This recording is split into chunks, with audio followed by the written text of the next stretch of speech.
Okay. We go? Yep. All set. Can he describe his rationale for going from being a pilot in the army to being a writer? It's a radical change for a person. هلا هو بالنسبه شو اسمه لعملك بالكتابه، انه انت كنت طيار وبنفس الوقت كنت كاتب، فيعني انه شو الشيء اللي هذا يعني عمليا مهنتين مختلفتين.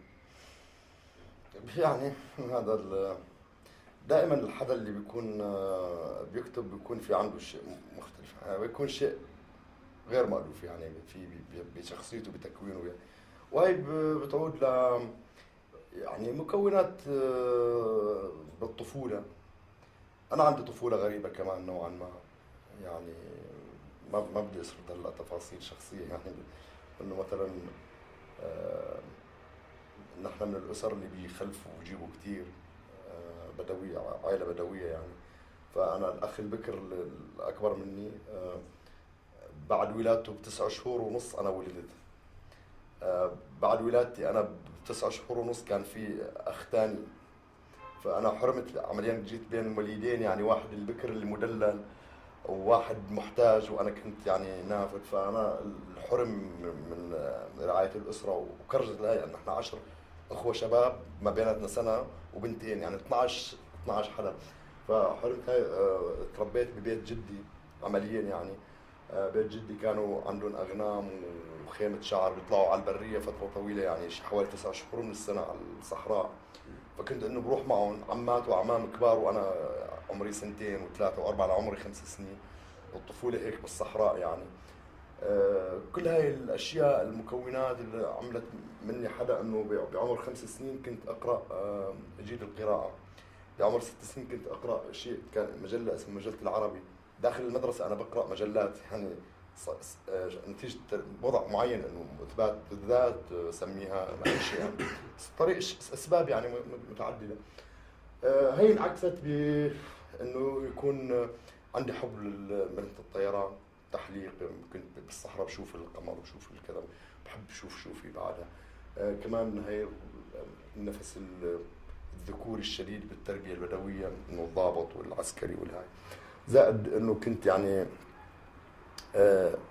يعني نوعا ما من صغري عندي تطلع سياسي ما. فالدراسة الأولية هيك بمراهقتي للسياسة بعالمنا ومجتمعنا هو إنه السلطة العسكرية، الجانب العسكري هو المكون الأساسي بالسلطات بمجتمعاتنا، ولا يمكن فهم السلطة إلا من خلال دخول هذا المكون ومعرفته جيدا. فدخلت وما كنت بعرف جيدا إنه ما راح أستمر، يعني بعرف جيدا إنه ما راح أقدر أتوافق أنا وياهم. مع ذلك دخلت وعشت التجربة وصمدت واستمريت وعملت يعني أثناء وجودي بالجيش عملت أكثر من هيك يعني ألعاب مثل اللي عملوها كل العسكر العرب.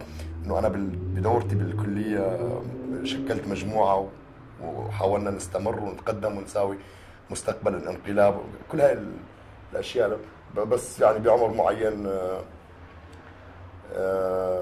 تراجعت عن هاي الأشياء، يعني لما صار عمري 25 سنة 26 سنة خلص في شيء يعني نتيجة الثقافة، الاطلاع المتواصل والثقافة ولا في قشرة ما نزلت، يعني خلص انتهى مفعولها، وبلشت اشتغل كتابة. بس يعني يعني اخذت هيك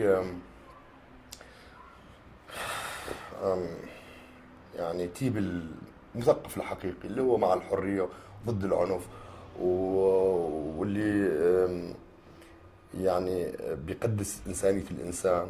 خليت عن كثير أفكار. هذا كان يعني سبب لأنه اصطدم مع السلطات الموجودة الأمنية والعسكرية، وانتهت ب يعني إنه سرحوني من الجيش، أقصوني من الجيش، يعني طلعت من الجيش.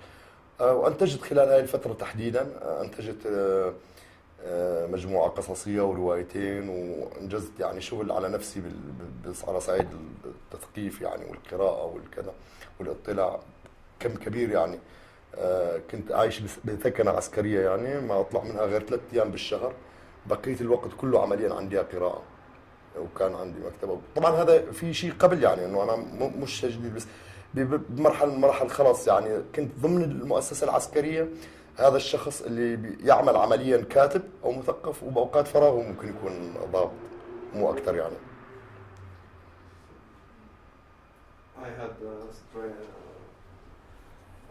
I had some kind of weird childhood because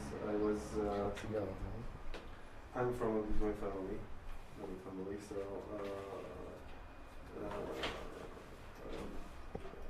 I have 12 siblings. We're 12 siblings. I have 11 siblings. We're all 12. I was the second child, but I was born 9.5 months after my older brother and my younger brother, who also was born 9.5 months after me. So this was for me a little bit strange because I was like, the middle one between the oldest, which gets more the attention, and another one who needed some more attention actually. So I was raised in my grandfather's house.